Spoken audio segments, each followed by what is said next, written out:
नमस्कार दोस्तों, आइए जानते हैं आज राजस्थान की बड़ी खबरें।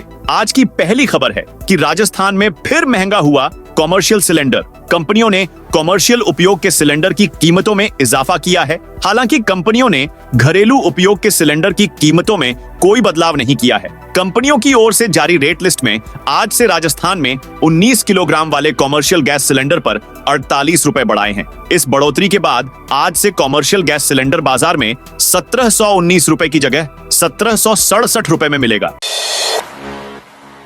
16 अक्टूबर से बदलेगा स्कूलों का समय। प्रदेश के सरकारी और प्राइवेट स्कूलों का समय 1 अक्टूबर से नहीं बदलेगा। अब 15 अक्टूबर तक राज्य के सभी एक पारी स्कूल सुबह 7:30 बजे से 1 बजे तक ही संचालित होंगे। वहीं 16 अक्टूबर से स्कूलों का समय सर्दी के हिसाब से सुबह 10 बजे से दोपहर 4 बजे तक बदलने का निर्णय लिया गया है। माध्यमिक शिक्षा निदेशक आशीष मोदी ने इस बारे में आदेश जारी किए हैं। आज से हुआ सभी सरकारी हॉस्पिटल में ओपीडी टाइमिंग में बदलाव। सर्दी के सीजन की शुरुआत होने से पहले हेल्थ डिपार्टमेंट ने सभी सरकारी हॉस्पिटल की ओपीडी टाइमिंग में बदलाव किया है। 1 अक्टूबर से हॉस्पिटल में ओपीडी सुबह 9 बजे से शुरू होगी और दोपहर 3 बजे तक संचालित होगी।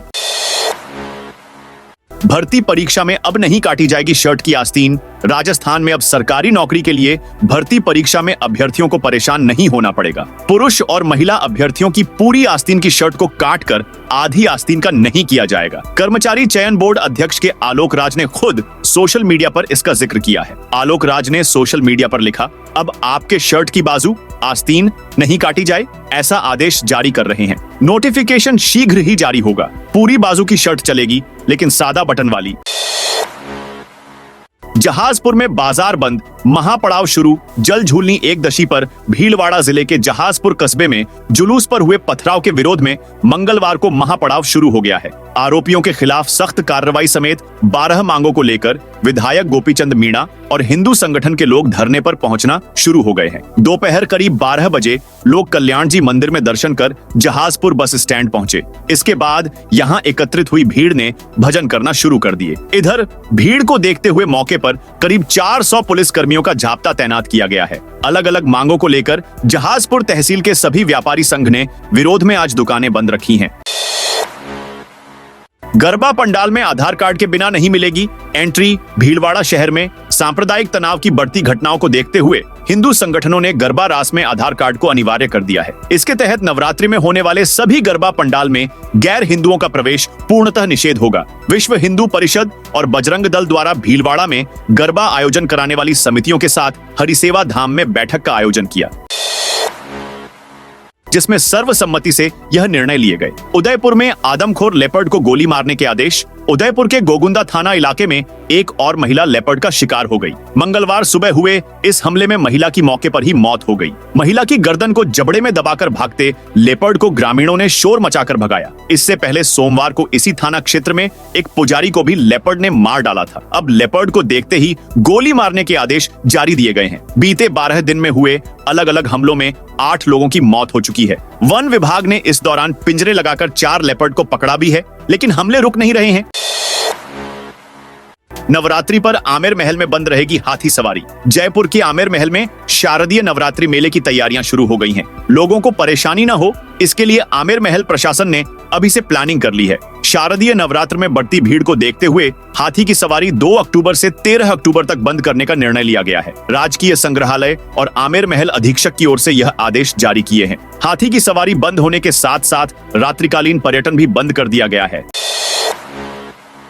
21,000 बेघर परिवारों को गांवों में मिलेंगे फ्री प्लॉट। बेघर घुमंतु परिवारों को राजस्थान सरकार गांवों में 300 वर्ग गज तक के प्लॉट देने जा रही है। अब तक 21,090 परिवारों को फ्री प्लॉट आवंटित हो गए हैं। बुधवार को एक समारोह कर सरकार इन परिवारों को एक साथ इनके प्लॉट के पट्टे देकर जमीन का मालिक बनाएगी। जयपुर में राज्य स्तरीय समारोह होगा। इसमें सीएम भजनलाल शर्मा और पंचायती राज मंत्री मदन दिलावर प्लॉट के पट्टे देंगे। हर जिले में समारोह होगा जहां लाभार्थी मौजूद रहेंगे। इसके लिए हर जिले में औपचारिकताएं पूरी कर ली गई हैं। पिछले 3 महीने से ग्रामीण विकास विभाग और राजस्व विभाग के स्तर पर काम जारी था। जयपुर की सड़कों पर दौड़ेंगी 300 सीएनजी बसें। राजधानी जयपुर में सिटी बसों का संचालन करने वाली Jaipur city transport services JCTSL अब अपने बेड़े में 300 सीएनजी बसों को भी शामिल करने जा रही है। सोमवार को हुई बोर्ड बैठक में यह फैसला किया गया। JCTSL के अध्यक्ष राजेश यादव की अध्यक्षता में बोर्ड बैठक का आयोजन किया गया। इसमें MD पुरुषोत्तम शर्मा सहित यूनियन के पदाधिकारी शामिल हुए। अब JCTSL की ओर से यह प्रस्ताव सरकार को भेजा जाएगा। सेना ने बीकानेर में खेत में मिला बम डिफ्यूज किया। 2 महीने पहले बीकानेर के लूण करनसर में किसान के खेत में मिले बम को निरोधक दस्ते ने डिफ्यूज किया। इसके लिए वन विभाग की नर्सरी में 3 से 4 फीट का गड्ढा खोदकर आसपास मिट्टी के कट्टे रखे गए। इसके बाद रिमोट के जरिए ब्लास्ट किया। इस धमाके की आवाज 3 किलोमीटर दूर तक सुनाई दी। एक 1.5 किमी एरिया को सीज किया गया। इसमें पुलिस और सेना दोनों का संयुक्त ऑपरेशन रहा। किरोड़ी बोले, मुस्लिम बोर्ड के महासचिव ने वक्फ की जमीनें बेची। कैबिनेट मंत्री किरोड़ीलाल मीणा ने all India Muslim personal law board के राष्ट्रीय महासचिव मौलाना मोहम्मद फजल उर रहीम पर जमीनों पर अवैध कब्जे करने के आरोप लगाए। किरोड़ीलाल ने कहा, मुस्लिम पर्सनल लॉ बोर्ड के राष्ट्रीय महासचिव वक्फ संशोधन बिल 2024 का विरोध कर रहे हैं। वह बिल के विरोध के बड़े पैरोकार बनकर देश में मुसलमान को भड़का रहे हैं, हिंसा करने पर उतारू हैं। रणथंभौर में नए टूरिज्म सीजन की शुरुआत आज से। रणथंभौर नेशनल पार्क 3 माह के लंबे अंतराल के बाद एक बार फिर मंगलवार को पर्यटकों के लिए खुल गया है। पार्क 1 अक्टूबर को सुबह 6 बजे पर्यटकों की सफारी के लिए खुल गया है। इसे लेकर सारी तैयारियां पूरी कर ली गई हैं। हर साल मानसून सत्र में 3 माह के लिए रणथंभौर नेशनल पार्क को वन विभाग की ओर से पर्यटन गतिविधियों के लिए बंद कर दिया जाता है। ऐसे में इस बार भी बारिश के दौरान 3 माह तक रणथंभौर नेशनल पार्क बंद रहा और पार्क के मुख्य क्षेत्र में पर्यटन गतिविधियों पर पूर्ण रूप से प्रतिबंध रहा। फसल खराबे की सूचना 2 अक्टूबर तक कराना होगा जमा। प्रधानमंत्री फसल बीमा योजना के तहत खरीफ 2024 में बेमौसम वर्षा से क्षेत्र में खलिहानों में कटाई के बाद बंडल में बंधी फसलों में खराबा हुआ है। क्षेत्र के सभी बीमा वाले किसान जिनके खलिहानों में कटी फसलों में खराबा हुआ है, अपनी ग्राम पंचायत में पदस्थापित कृषि पर्यवेक्षक को निर्धारित खराबा शिकायत प्रपत्र में भरकर आधार कार्ड की फोटो प्रति, नवीनतम जमाबंदी की प्रति और KCC पासबुक की प्रथम पेज की फोटो प्रति संलग्न करते हुए 2 अक्टूबर शाम 5 बजे तक प्रस्तुत कर सकते हैं। अजमेर संभाग के निकायों में 1445 पदों पर होगी भर्ती। राज्य सरकार की ओर से प्रदेश की 185 नगरीय निकायों में सफाई कर्मचारियों के 23,820 पदों के लिए स्वायत्त शासन विभाग ने सीधी प्रक्रिया का विज्ञापन जारी किया है। DLB की ओर से निकाली गई भर्ती में अजमेर नगर निगम में इस बार कांग्रेस सरकार के शासनकाल में निकाली गई भर्ती में से 180 पद कम कर दिए हैं। करीब 10 माह पूर्व निकाली भर्ती में अजमेर नगर निगम के लिए 650 पदों पर आवेदन मांगे गए थे, लेकिन इस बार निकाली गई भर्ती में अजमेर को 470 पद ही मिले हैं। हरियाणा में कांग्रेस सरकार बनते ही लागू होंगी राजस्थान वाली योजनाएं। पूर्व CM अशोक गहलोत ने कहा है कि बीजेपी के 10 साल के कुशासन से त्रस्त हरियाणा की जनता ने कांग्रेस सरकार लाने का पूरी तरह मन बना लिया है। कांग्रेस एक तरफा जीत रही है। कांग्रेस की गारंटियों पर जनता भरोसा कर रही है। हरियाणा में कांग्रेस सरकार बनते ही राजस्थान वाली योजनाएं लागू करेंगे। यहाँ जो गारंटियां कांग्रेस पार्टी ने दी है, उन्हें हमारी सरकार ने राजस्थान में पूरा किया है। गहलोत ने कहा, हर परिवार को 25 लाख का बीमा, 500 रुपए गैस सिलेंडर, पुरानी पेंशन योजना और फ्री बिजली राजस्थान में दी गई थी। अब हरियाणा में सरकार बनते ही इन योजनाओं को यहाँ भी लागू किया जाएगा। गहलोत हरियाणा में चुनाव प्रचार के दौरान मीडिया से बातचीत कर रहे थे।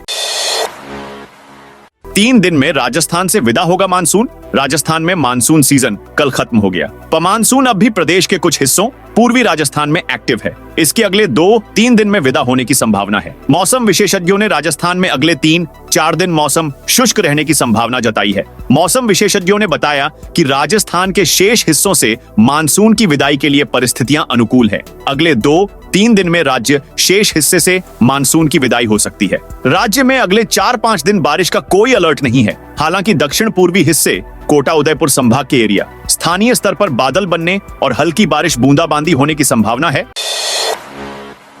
Paper leak mastermind Bhupendra Saran का भाई पुणे में बना कबाड़ी वाला। सीनियर टीचर भर्ती पेपर लीक मामले के मास्टरमाइंड भूपेंद्र सारण के छोटे भाई गोपाल सारण बर्खास्त CI को एसओजी ने गिरफ्तार कर लिया है। गोपाल सारण को पुणे से गिरफ्तार कर जयपुर लाया गया है। एसओजी के पास गोपाल के खिलाफ कई रिकॉर्ड हैं। उनके आधार पर पूछताछ की जा रही है। गोपाल सारण ने जयपुर से पुणे भागकर कबाड़ी का काम शुरू कर दिया था। उसने वहां एक दुकान खोल ली थी। एसओजी को 25 सितंबर को इनपुट मिला था कि गोपाल सारण पुणे में स्क्रैप का काम कर रहा है। जयपुर से एक टीम को मौके के लिए रवाना किया गया। टीम शुक्रवार को लोकेशन पर पहुंची तो आरोपी नहीं मिला, इसलिए टीम को कुछ समय रुकना पड़ा। अजमेर में कांग्रेसियों ने किया प्रदर्शन। भाजपा सरकार के खिलाफ अजमेर शहर जिला कांग्रेस के द्वारा रैली निकालकर कलेक्ट्रेट पर प्रदर्शन किया गया। इस बीच कार्यकर्ताओं की पुलिस से धक्का मुक्की भी हुई। बाद में कांग्रेसियों ने जिला कलेक्टर को राष्ट्रपति के नाम झापन दिया। शहर जिला कांग्रेस के अध्यक्ष विजय जैन ने बताया कि राजस्थान में पिछले 10 महीने से भाजपा की सरकार है, लेकिन प्रदेश में बेरोजगारी, अपराध और महंगाई चरम पर है। 10 साल में भाजपा के द्वारा किए गए वादे अभी तक पूरे नहीं किए हुए हैं। राजस्थान को दिवाली से पहले मिली 8 लाख करोड़ की बम्पर सौगात। राजस्थान में निवेश के लिए बड़ी संख्या में निवेशक रुचि दिखा रहे हैं। Rising Rajasthan global investment summit 2024 के तहत इन्वेस्टर मीट में मुख्यमंत्री भजन लाल शर्मा की मौजूदगी में निवेशकों ने 8 लाख करोड़ रुपए से अधिक के निवेश संबंधी एमओयू किए। निवेशकों ने सर्वाधिक रुचि ऊर्जा क्षेत्र में दिखाई है। इससे प्रदेश में एमओयू का कुल निवेश 12.5 लाख रुपए का हो गया है।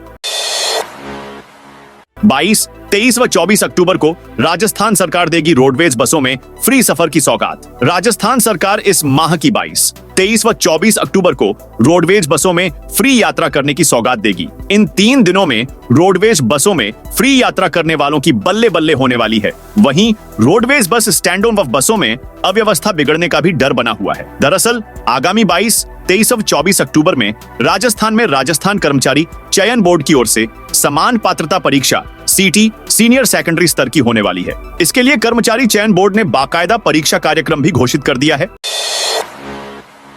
राजस्थान में 4 अक्टूबर से होगा वैश्विक शिखर सम्मेलन। ब्रह्मा कुमारी संस्थान के अंतर्राष्ट्रीय मुख्यालय शांतिवन में 4 अक्टूबर से 7 अक्टूबर तक 4 दिवसीय वैश्विक शिखर सम्मेलन का आगाज होगा। आध्यात्मिकता द्वारा स्वच्छ एवं स्वस्थ समाज विषय पर आयोजित सम्मेलन का उद्घाटन राष्ट्रपति द्रौपदी मुर्मू 4 अक्टूबर को सुबह 9:30 बजे करेंगी। 1 करोड़ 40 लाख तक का अनुदान देगी सरकार। राजस्थान के किसानों के लिए खुशखबरी है। सरकार प्रदेश के किसानों को कोल्ड स्टोरेज बनाने के लिए 1 करोड़ 40 लाख रुपए तक का अनुदान देने वाली है। सरकार ने इसकी घोषणा की है। जो किसान इस स्कीम का फायदा लेना चाहते हैं वह अपने कृषक समूह के साथ 4 अक्टूबर तक आवेदन कर सकते हैं। राजस्थान सरकार राष्ट्रीय हॉर्टिकल्चर मिशन योजना के तहत यह अनुदान देने जा रही है। इसके लिए कृषक समूह को अपने अपने जिलों के उद्यानिकी विभाग कार्यालय में जाकर आवेदन करना होगा। कृषि एवं उद्यानिकी विभाग के शासन सचिव वैभव गालरिया ने इस संबंध में जानकारी दी है। शुरू कर दी है। 7 विधानसभा सीटों पर होने वाले उपचुनावों में दलित मतदाताओं पर सभी दलों की नजर है। इसी के तहत कांग्रेस ने अपने पुराने कार्यकर्ता चिरंजीव वर्मा को एसएससी विभाग का कार्यकारी अध्यक्ष नियुक्त किया है। यह नियुक्ति दलित वोटर्स पर कांग्रेस के फोकस को दर्शाती है। फिर जयपुर लाया जाएगा लॉरेंस बिश्नोई। केंद्रीय कारागार में बंद गैंगस्टर लॉरेंस बिश्नोई द्वारा एक टीवी चैनल पर सोशल मीडिया ऐप के जरिए दिए गए इंटरव्यू की जांच में जयपुर कमिश्नरेट पुलिस के लिए सबसे महत्वपूर्ण सबूत पंजाब पुलिस की तकनीकी जांच रिपोर्ट है। पुलिस सूत्रों के अनुसार घटना के 1.5 साल बाद संबंधित कंपनी के पास रिकॉर्ड उपलब्ध नहीं रहता, जबकि पंजाब पुलिस ने पहले ही कंपनी से रिकॉर्ड हासिल कर लिया था। अब जयपुर पुलिस के अनुसंधान अधिकारी यह जांच कर रहे हैं कि जेल में लॉरेंस बिश्नोई के बंद रहने के दौरान उससे कौन कौन मिला, जेल में किस किस की ड्यूटी थी और जेल में आने जाने वाले अन्य लोग कौन थे। मानगढ़ धाम को लेकर बीजेपी सांसद ने सरकार से की ये मांग। राजस्थान के बांसवाड़ा में आदिवासियों की शहादत स्थली मानगढ़ धाम एक बार फिर चर्चाओं में है। राष्ट्रपति द्रौपदी मुर्मू की यात्रा से ठीक पहले बांसवाड़ा और उदयपुर के सांसदों में बयानी तलवारें खींच गई हैं। दरअसल उदयपुर के भाजपा सांसद मन्नालाल रावत ने कक्षा 9वीं की पुस्तक में उल्लेखित संत गोविंदगिरी के अलग भील राज्य बनाने के लिए प्रेरित होने का तथ्य गलत अंकित होना बताते हुए मुख्यमंत्री से इसे हटवाने की मांग की। इधर भारत आदिवासी पार्टी से चुने बांसवाड़ा डूंगरपुर सांसद राजकुमार रोत ने इसे आदिवासियों के अपमान की हरकत बताया है। तो दोस्तों, यह थी आज राजस्थान की बड़ी खबरें। आप इस वीडियो को कौन से जिले से देख रहे हैं, कमेंट में अपने जिले का नाम बताइए।